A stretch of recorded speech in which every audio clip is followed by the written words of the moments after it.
সবাই বলছে আমরা এখন পরিবর্তন চাই। পরিবর্তন মানে পিছনে যারা ছিলেন তাদের আর দরকার নাই, এখন নতুন কিছু চাই।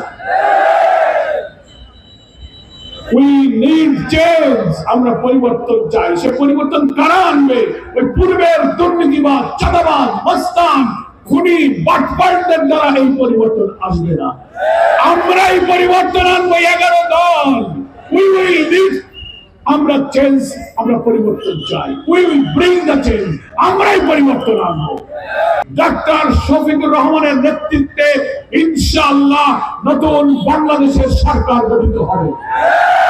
সেই সরকার গঠিত হলে বিদেশ থেকে দেশে রেমিটেন্সের টাকা আসে নিরাপদে।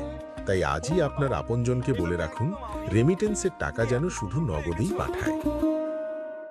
আমাদের অর্থনীতি সচল হবে, দুর্নীতিমুক্ত ব্যবসা বাণিজ্যের কনজেনিয়াল পরিবেশ আমরা তৈরি করব। নৈতিকতার উপর ভিত্তি করে একটি সমন্বিত শিক্ষা ব্যবস্থা চালু করব। অর্থনীতি রাষ্ট্রের সব জায়গা থেকে দুর্নীতিকে ঝেঁটিয়ে আমরা বিদায় করে দেব।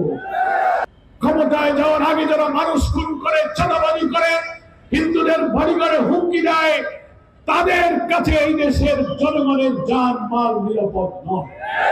3 বার যারা রাষ্ট্র চালনে ব্যর্থ হয়েছে তাদেরকে আমরা না বলবো তোমরা ধৈর্য ধরো।